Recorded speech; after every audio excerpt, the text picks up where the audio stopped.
At 4:42 a.m. on February the 12th, 2023, border guard Frank Dalton's flashlight beam froze on a hidden steel compartment inside a cattle truck. Behind the welded plate, $15.4 million in uncut diamonds, smuggled across the Rio Grande under cartel orders.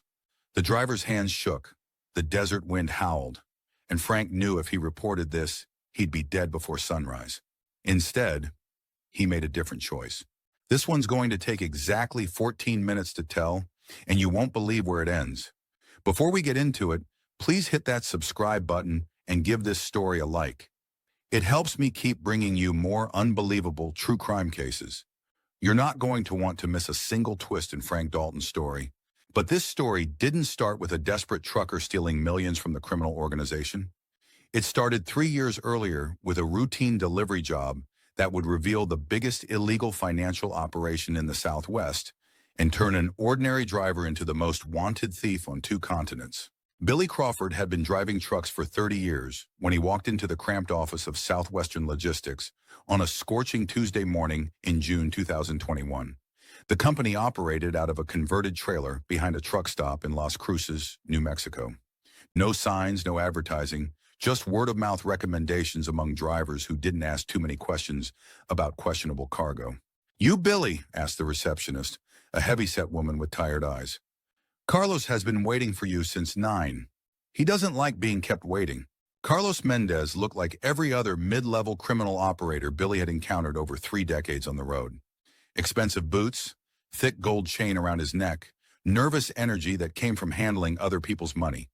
He sized up Billy with the practiced eye of someone who'd hired hundreds of drivers and dealt harshly with those who disappointed him. 30 years on the road, Carlos asked, flipping through Billy's employment history with manicured fingers. "Says here you've hauled everything from furniture to heavy machinery. Any cargo you won't touch?" 32 years next month, Billy replied, settling into a plastic chair that had seen better decades. "Clean record, no accidents, no DUIs, no missed deliveries. As for cargo, I don't ask questions and I don't open containers. Your business is your business." Carlos smiled for the first time, revealing gold caps on his front teeth. "Good answer. We need reliability above everything else. The runs are simple: pickup to delivery, sealed containers, no stops except fuel, and mandatory DOT rest breaks.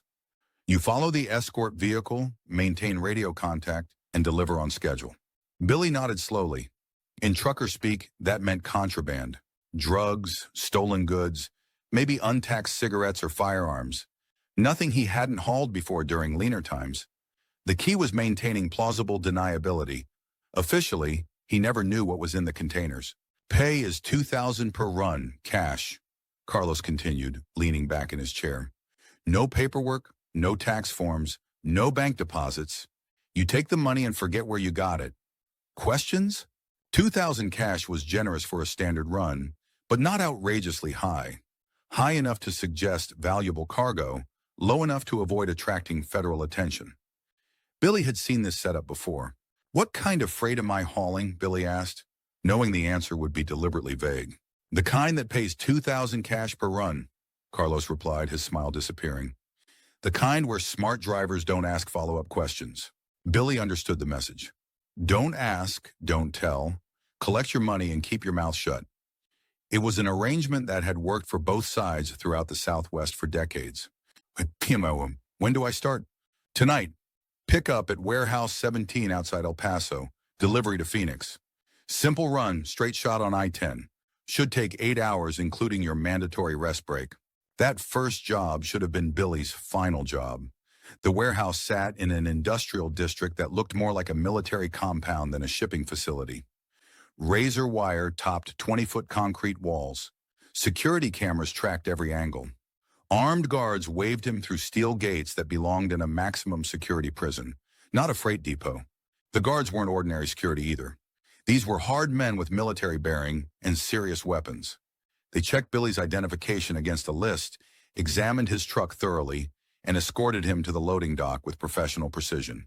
2 containers got loaded onto his flatbed trailer, standard 40-foot shipping units, but significantly heavier than normal. The paperwork listed industrial equipment, weighing 18,000 pounds per container. Billy's onboard truck scale showed closer to 25,000 pounds each. Whatever was inside those containers, it definitely wasn't industrial equipment. Carlos climbed into a black Chevrolet Suburban that would escort Billy to Phoenix. Two more vehicles joined the convoy, a Ford pickup truck with tinted windows and a Cadillac Escalade. Three-car escort for cargo, supposedly worth $50,000, according to the shipping manifest. 50 grand in industrial equipment needs a three-car escort and armed guards? Billy muttered as they rolled through the warehouse gates onto I-10. Either these guys are extremely paranoid, or I'm hauling something worth a hell of a lot more than they're telling me. The run went smoothly despite Billy's growing suspicions. Delivery to a high-end metals dealer in Scottsdale, another facility with serious security. The business looked legitimate. Expensive office building, professional staff, proper licensing displayed prominently. But the receiving dock was isolated from the main building, and Billy never saw the actual container contents during unloading. Cash payment, firm handshake, drive home. Easy money if you could live with not knowing what you were transporting and not caring about the legal implications. For 6 months, Billy made the run twice a week without incident. El Paso to Phoenix, El Paso to Las Vegas, occasionally El Paso to Albuquerque. Always the same setup: sealed containers, armed escort, cash payment. He banked $48,000 in 6 months, more than he'd made in the previous 2 years combined driving legitimate freight. Billy noticed problems with each run. The container seals were cheap plastic zip ties instead of secure steel seals. Routes avoided checkpoints and used specific truck stops. Delivery points were precious metals dealers, perfect money laundering fronts. Carlos and his men spoke Spanish, assuming Billy wouldn't understand. But he caught key words: lavado, washing, banco suizo, Swiss bank, oro limpio, clean gold. They were discussing industrial-scale financial crimes. The night everything changed started exactly like any other routine delivery. Billy pulled into the Sierra Blanca truck stop around midnight for fuel and his mandatory DOT rest break. Federal regulations required 8 hours off duty after 11 hours driving. Plenty of time for Carlos to handle whatever mysterious business he conducted at these carefully selected stops. While Billy checked his tire pressure and performed his routine pre-trip inspection, he noticed something that made his blood run cold. The container seals weren't just cheap plastic. They were obviously tampered with. Fresh cuts in the plastic had been crudely repaired with matching zip ties, but the repair work was clearly recent. "Someone's been inside these containers," Billy whispered to himself, crouching beside the trailer in the dim security lighting. "Recently, maybe within the last few hours." That's when he heard Carlos talking on his phone near the diesel pumps, voice raised in obvious frustration and anger. Billy's Spanish comprehension was good enough to catch the important parts of what sounded like a heated argument. $12 million in each container.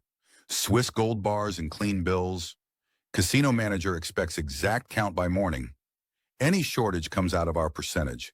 No excuses this time. Billy's hands went completely numb as the full implications hit him. $12 million per container. He was hauling $24 million in illegal funds across state lines. This wasn't contraband. This was industrial-scale financial crime that probably financed half the criminal activity in the Southwest. His first instinct was pure panic. Getting caught with this cargo meant federal prison and asset forfeiture that would destroy what little he'd managed to save over 30 years. Getting caught stealing from it meant disappearing permanently and never being seen again. But as the initial shock wore off, curiosity took over. Billy Crawford had always been a natural problem solver, and this was the biggest, most dangerous problem he'd ever encountered. The kind of problem that could either destroy him completely or change his life forever. Over the next hour, while Carlos handled paperwork and made more phone calls inside the truck stop, Billy used every trick he'd learned in 30 years of mechanical troubleshooting and repair work.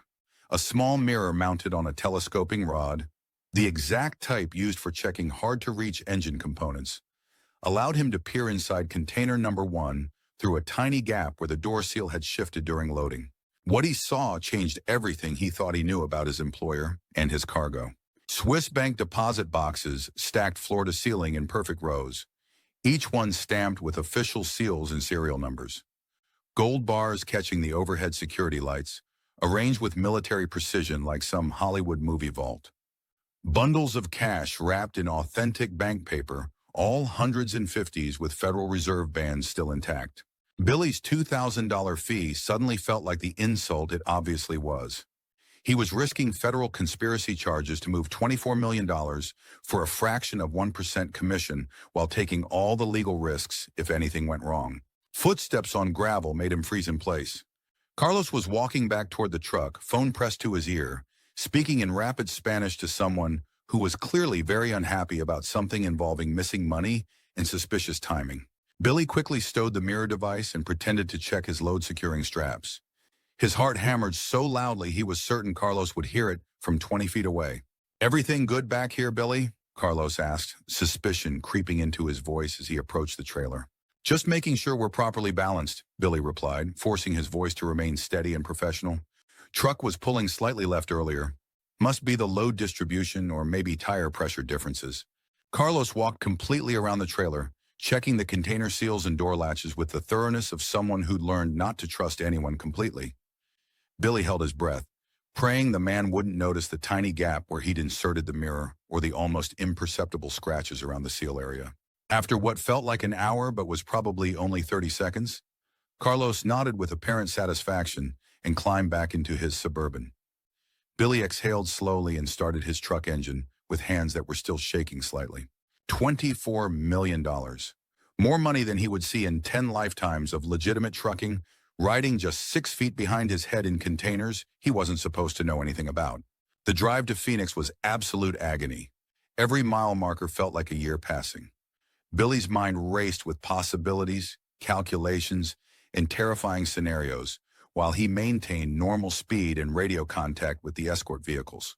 He was carrying proof of a massive money laundering operation that probably involved dozens of businesses and hundreds of millions in illegal transfers. Carlos and his associates weren't just simple smugglers moving contraband across state lines. They were key operators in a sophisticated network that was processing hundreds of millions in criminal profits through legitimate American businesses, probably funding criminal operations across multiple states. Billy studied the operation methodically.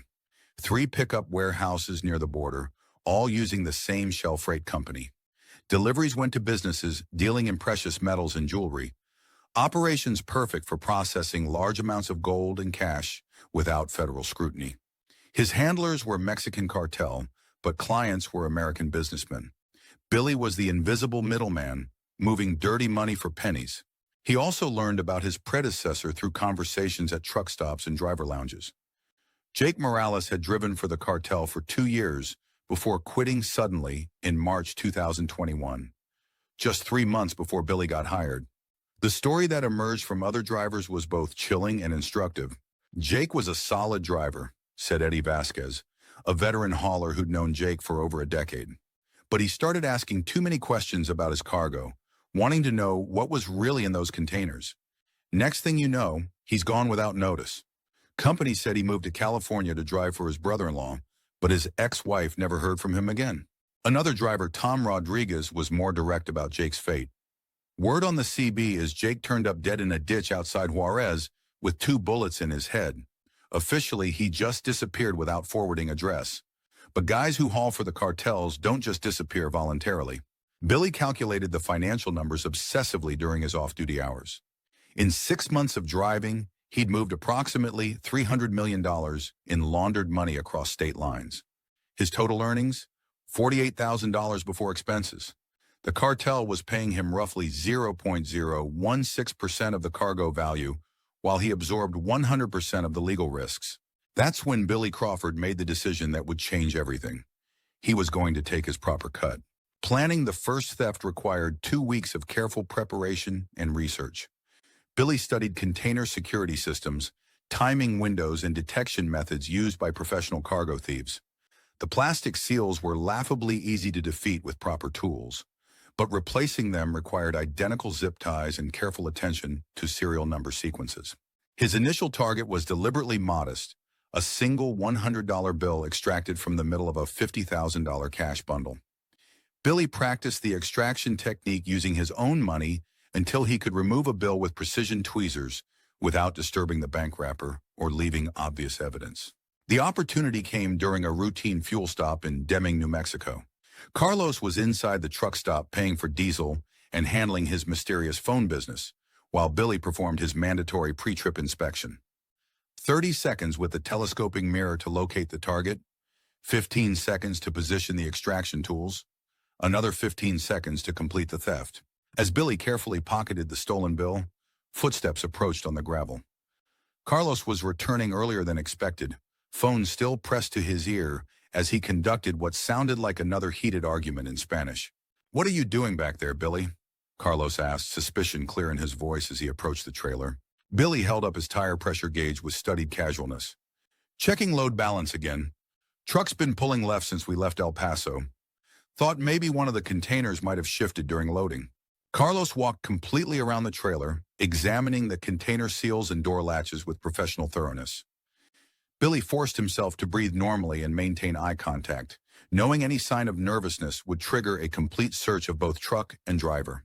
"Everything looks secure to me," Carlos finally concluded, "but keep monitoring that pulling sensation. Last thing we need is a breakdown or accident that brings state police attention." Billy nodded professionally and climbed back into his cab. His heart was pounding like a jackhammer, but he'd passed the crucial first test. More importantly, he'd proven that theft was not only possible, but relatively simple with proper preparation and timing. Success made him significantly bolder. Over the next month, Billy refined his theft techniques and escalated gradually according to a carefully planned schedule. Week 1. Single bills extracted from different cash bundles across multiple containers. $500 total value. Week 2. Small pieces of jewelry that wouldn't be missed immediately during routine inventory. $2,000 estimated value. Week 3. 2 thin gold wafers, carefully shaved from larger bars using precision tools. Approximately $5,000 worth of pure gold. Each theft was meticulously calculated to stay well below established detection thresholds. Billy studied shrinkage rates in legitimate shipping operations, where 0.1% losses were considered normal business expenses. He kept his thefts well below that statistical level, spreading them across multiple containers and shipments to avoid creating patterns. But during week 3, Carlos's partner Miguel made an unscheduled inspection that nearly ended Billy's criminal career before it properly began. Billy was in the middle of shaving gold wafers from a bar when headlights appeared in his side mirrors. Miguel's pickup truck was approaching the rest area where Billy had stopped for his mandatory DOT break, arriving 2 hours earlier than any previous inspection. There was absolutely no time to properly replace the container seal or clean up evidence of tampering. Billy shoved his cutting tools into a hidden compartment and rolled under the truck just as Miguel's boots hit the gravel parking lot. "Billy, you under there, man?" Miguel called out in accented English. "Yeah, checking for hydraulic leaks," Billy replied, forcing complete casualness into his voice while lying on his back with stolen gold in his pockets. "Think I heard something dripping during the last fuel stop." Miguel walked directly to the containers and began examining the seals with a small flashlight. Billy held his breath, knowing the fresh cuts would be completely obvious under close inspection. But Miguel seemed more focused on the door latches and locking mechanisms than the plastic seal ties. "Everything looks good from out here," Miguel reported to Carlos over his handheld radio. "Driver seems a little nervous, though. Maybe we should start watching him more closely on future runs." Billy waited until Miguel's taillights disappeared completely before emerging from under the truck.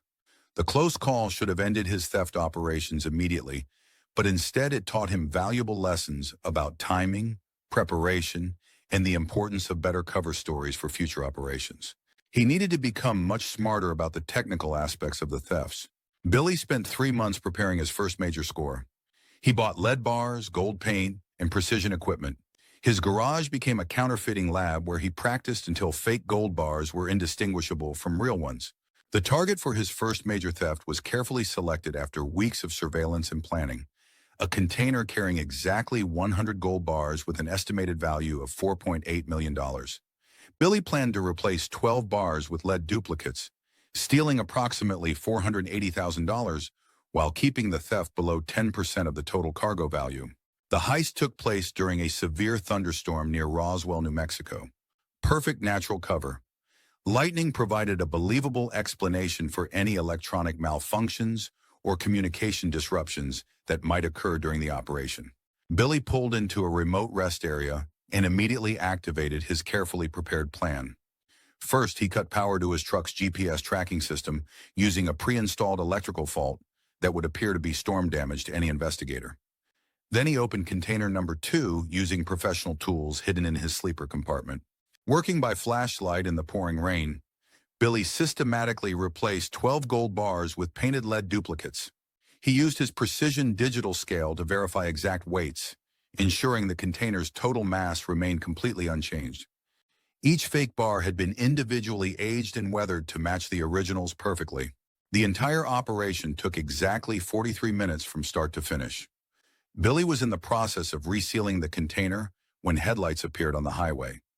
New Mexico State Police responding to his pre-planned electrical emergency call for assistance. The responding trooper was young, maybe 25 years old, with the eager helpfulness of someone relatively new to law enforcement. "Having some trouble out here tonight?" he asked, examining Billy's truck with professional concern.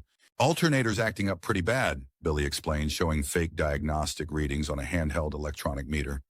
"Lightning must have fried something in the charging system. Think I got it sorted out now, though." Billy had prepared extensively for exactly this scenario. His toolkit contained authentic alternator parts, genuine repair manuals, and complete documentation showing a realistic history of electrical problems with his truck. The trooper even volunteered to help him reconnect a battery cable that had been deliberately loosened. "Drive safe out there," the officer advised. "These desert storms can be absolutely brutal on vehicle electronics, especially older trucks like yours." Billy watched the patrol car disappear into the storm before allowing himself to smile with satisfaction. He'd just executed the perfect crime, stealing nearly $500,000 in gold, while state police helped him establish an alibi for the timing.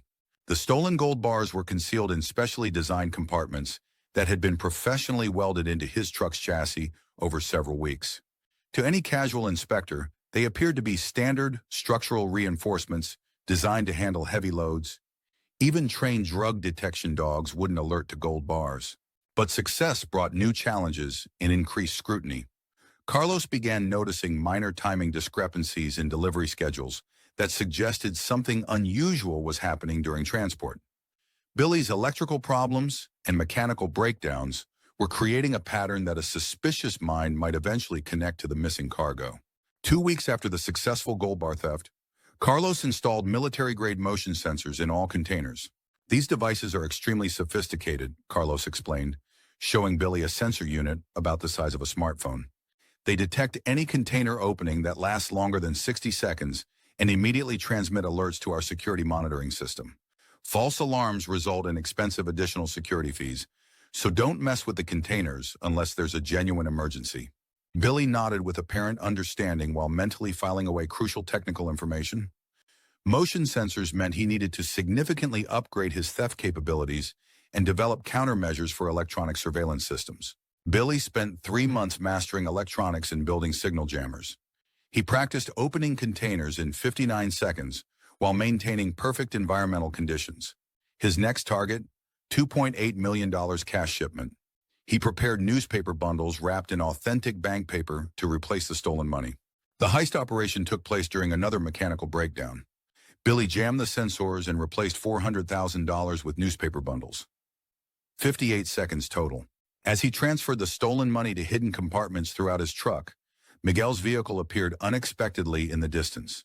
Another unscheduled inspection, but this time Billy was completely prepared with better cover stories and props. "Hydraulic leaks definitely getting worse," Billy announced, pointing to transmission fluid he'd strategically sprayed on the ground for visual authenticity. "Gonna need a real mechanic when we reach Vegas, or this truck won't make it back to El Paso." Miguel conducted a thorough examination of the truck, but discovered nothing suspicious. The stolen cash was concealed in compartments designed to look exactly like standard hydraulic fluid reservoirs. Even if Miguel had opened them for inspection, he would have seen only transmission fluid and mechanical components.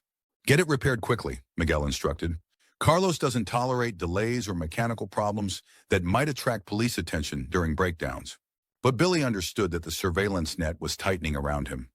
Carlos had begun following his truck with small drones, checking odometer readings for unauthorized mileage, and timing every fuel stop and rest break. They clearly suspected someone was stealing from the shipments, but hadn't yet identified the specific source of the losses. That's when Billy spotted what would become his ultimate opportunity, a super shipment scheduled for September 2024 that would be the largest single money transfer in the operation's entire history. Intelligence gathered from carefully overheard conversations indicated this shipment would contain $15 million in gold bars being moved from cartel collection points in El Paso to money laundering operations in Las Vegas. The planning phase consumed 4 full months of intensive preparation. Billy systematically bribed a truck stop mechanic to provide legitimate breakdown documentation and repair cover stories. He prepared precision lead bar replacements for exactly 200 gold bars. He studied the planned route obsessively, identifying the perfect location for conducting a 6-hour theft operation without detection. Everything had to execute flawlessly. This would be his retirement score, enough money to disappear permanently and start a completely new life under a different identity. September 2nd, 11:30 p.m. Billy activated his prepared engine trouble scenario at a remote rest area outside Albuquerque that was supposedly closed for renovation work. The location provided complete privacy and isolation from potential witnesses or law enforcement patrols. Billy deployed his full array of electronic countermeasures and began the most ambitious theft in modern cartel history.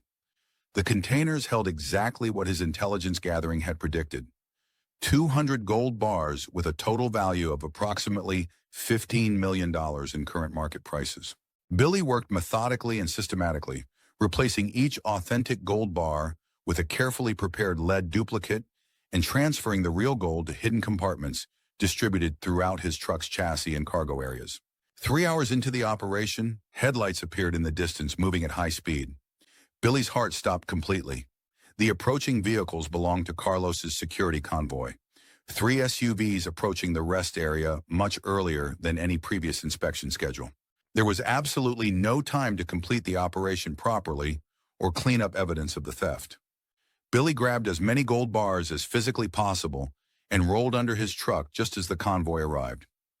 Millions of dollars in stolen gold pressed against his chest as he lay motionless in the dirt and gravel. "Driver's probably sleeping in his cab," one of Carlos's men said in Spanish.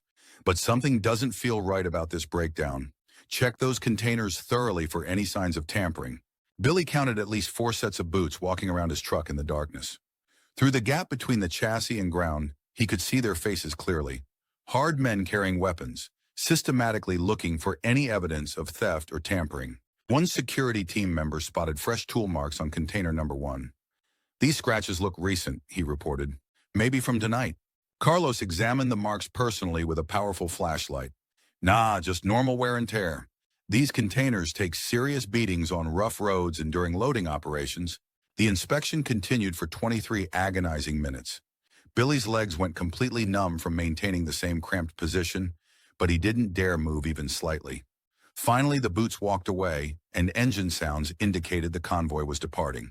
"False alarm," Carlos reported over his radio system. "Driver checks out clean. Probably just legitimate bad luck with mechanical problems." Billy waited until the taillights completely disappeared before crawling out from under the truck. He'd successfully stolen approximately $8 million in gold bars, but security cameras at the supposedly closed truck stop had recorded the entire operation from multiple angles. Discovery was absolutely inevitable. Billy estimated he had maybe 12 hours before the theft was detected and the manhunt began. He quickly completed his fake repairs and drove toward Las Vegas, knowing this would be his final delivery for the cartel. At the casino delivery point, he watched surveillance cameras tracking his every movement. The personnel unloading his containers were different from previous deliveries. Harder looking, more suspicious, obviously enhanced security. Billy collected his final $2,000 payment and drove away from the casino, immediately implementing the escape plan he'd been developing for months. By 6 a.m., the casino's professional assay equipment revealed the lead bar substitutions. Carlos's security team discovered sophisticated GPS jamming equipment and other evidence of the theft operation. Billy's truck was located at a budget motel in Henderson, Nevada, but Billy had completely vanished using backup vehicles and false identity documents he'd prepared months in advance. The chase began immediately across 4 southwestern states. The cartel mobilized every available resource, cash bribes at truck stops and gas stations, license plate recognition systems on major highways, cell phone tower triangulation technology, and extensive networks of sympathizers and informants across the entire region. But Billy had 30 years of comprehensive highway knowledge working in his favor. He knew which back roads avoided traffic cameras, which truck stops operated off official records, and which drivers would help a fellow trucker in trouble without asking uncomfortable questions about the circumstances. The first serious close call occurred in Flagstaff, Arizona. A cartel search team swept through the truck stop where Billy was refueling his stolen pickup truck, but he'd hidden in another driver's sleeper cab until the danger passed. The second near miss happened at a police roadblock outside Gallup, New Mexico. Billy took a dangerous detour through known cartel territory, risking immediate capture to avoid potential federal detection. The most dangerous moment came at a remote gas station in Farmington, New Mexico. The elderly attendant clearly recognized Billy from a cartel bulletin offering $100,000 for information leading to his capture. Billy saw the recognition dawning in the man's eyes and was gone before the phone call could connect to cartel security. Throughout the multi-state chase, Billy carried his ultimate insurance policy, 3 complete years of evidence documenting the entire money laundering operation in extraordinary detail. Digital photographs of container contents, GPS tracking logs showing delivery routes and timing, comprehensive financial records of his systematic thefts, and detailed information about names, dates, and locations of cartel operations. The evidence represented far more than personal protection. It constituted proof of a $200 million annual money laundering network that had operated completely undetected by federal law enforcement for years. FBI agent Sarah Chen made initial contact through CB radio emergency frequencies on Billy's 3rd day as a federal fugitive. Billy Crawford, this is Agent Chen with federal law enforcement. We know exactly what you've been doing, and we know what you've discovered about the cartel operation. Surrender voluntarily with your evidence, and we'll provide complete federal protection. How do I know you're really FBI and not cartel? Billy asked, keying his radio from a hidden position in the Colorado mountains. Because we've been tracking this specific money laundering operation for over 2 years as part of a joint FBI-DEA investigation. Your theft activities triggered our investigation protocols. You've just provided us with the biggest breakthrough in the entire case. Agent Chen explained the complex federal situation in detail. Billy's systematic thefts had inadvertently exposed Operation Desert Wash, a massive joint investigation into Southwestern cartel money laundering that had been stalled for months due to lack of concrete evidence. His detailed documentation provided proof that federal agents had been completely unable to obtain through traditional surveillance methods. Your testimony could destroy the entire criminal network, Chen explained. We're prepared to offer complete immunity from prosecution, permanent witness protection with new identity, and a substantial federal reward for your full cooperation with our investigation. Billy's stolen pickup truck broke down in the remote Montana wilderness on September 15, exactly 12 days after the Las Vegas theft. The pursuing black SUV had been following him for over 200 miles, maintaining just close enough contact to keep him under visual surveillance. His CB radio crackled with intercepted cartel communications. Target vehicle immobilized at grid reference 847. All units move in for final collection. Billy quickly fortified his defensive position in an abandoned mining station that had been closed since the 1970s. Using his CB radio's emergency broadcast frequency, he began transmitting evidence and intelligence to every law enforcement agency within communication range. This is Billy Crawford broadcasting critical intelligence about major cartel money laundering operations. I have complete documentation of $200 million in annual illegal transfers through legitimate American businesses. The media response was absolutely immediate and overwhelming. News organizations across the entire Southwest picked up the emergency broadcasts within minutes. Within just a few hours, trucker steals $15 million from cartel dominated newspaper headlines from Denver to Phoenix to Los Angeles. Billy instantly became a folk hero, the highway Robin Hood who single-handedly took on organized crime and lived to tell the story. Social media platforms exploded with support for Desert Driver Billy. Truckers across America organized rallies demanding federal protection for the man who'd exposed widespread cartel corruption. Federal law enforcement resources mobilized with completely unprecedented speed and coordination. A helicopter extraction team launched immediately from Denver. Joint FBI-DEA task forces activated simultaneously in 4 states to investigate the exposed money laundering network. Congressional leaders scheduled emergency hearings on border security and cartel infiltration. The cartel organization faced an immediate existential threat to their entire American operation. Their carefully constructed $200 million money laundering system was completely exposed to federal investigation. Casino partnerships were terminated immediately. Multiple arrests began occurring across the Southwest. Internal security investigations started to identify and eliminate potential information leaks. Billy's isolated position was surrounded by 6 heavily armed cartel operatives when the FBI rescue helicopter appeared over the mountain ridge. Cartel gunmen immediately opened fire on federal agents, rappelling down extraction ropes, while Billy coordinated the rescue operation over CB radio emergency frequencies. This is Desert Driver, federal agents taking heavy automatic weapons fire, exact grid coordinates 47.2431 north, 114.1583 west, need immediate backup and medical support for extraction operation. The firefight lasted exactly 12 minutes according to federal after-action reports. Carlos Mendez was killed while actively resisting arrest and threatening federal agents. 2 other cartel security operatives died during the gun battle. Billy was successfully extracted under combat conditions, immediately becoming the most valuable witness in federal law enforcement custody. Federal prosecutors offered Billy a deal he couldn't possibly refuse: complete immunity from all criminal prosecution in exchange for full cooperation with ongoing investigations, permanent witness protection program enrollment with completely new identity, and the legal right to keep $5 million as an official federal reward for exposing the massive money laundering network. Billy's detailed testimony completely destroyed the cartel's American money laundering operations. 89 separate indictments were issued across the entire network. $400 million in criminal assets were seized by federal agencies. Multiple casino executives were arrested for knowing participation in money laundering. Border security protocols were completely restructured to prevent similar operations. The subsequent trials transformed Billy into a national celebrity and folk hero. Truckers nationwide organized massive rallies supporting Highway Billy. Social media campaigns demanded a presidential pardon for his patriotic service. Documentary film rights were sold for $2 million to a major Hollywood studio. But Billy's new protected identity came with the permanent cost of complete isolation. He could never contact anyone from his previous life under any circumstances.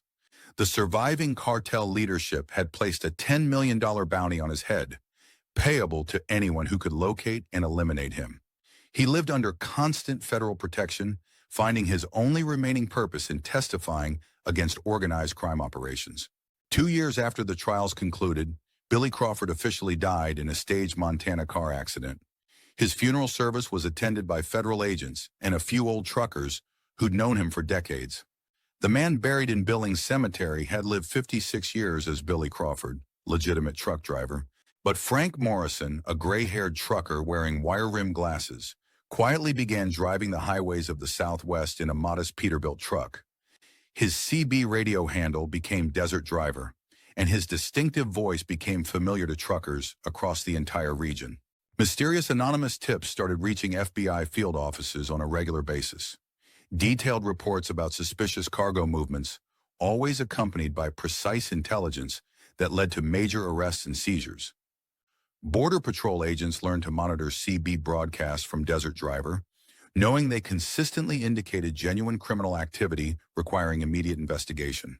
Billy Crawford had become the ghost of the American highway system, completely invisible but ever present, protecting the roads he knew better than anyone else alive. The cartel remnants still actively hunted him, but they were chasing a legend who existed only in CB radio transmissions and sealed federal witness files. The truck stop near Sierra Blanca, where Billy first discovered the cartel money, became his favorite location for coffee and quiet contemplation. Sitting in his rig with CB radio crackling, he watched other drivers refuel and wondered what kind of cargo they might be carrying. Desert Driver to all units, his familiar voice carried across the airwaves. Suspicious convoy moving southbound on Highway 25, multiple vehicles with inadequate documentation. Strongly recommend immediate federal inspection. Some legends never really end. They just change frequencies and keep protecting people. Billy Crawford stole $15 million from the cartel and lived to tell about it. More importantly, he used that theft to expose a criminal network that had operated with complete impunity for years. Sometimes the only way to stop crime is to out-criminal the criminals. Subscribe if you think sometimes breaking the law is the only way to expose real criminals. Hit that like button if you believe Billy was a hero, not a thief. And tell me in the comments, would you have taken that first $100 bill if you discovered millions in criminal money? Because that single decision changed everything.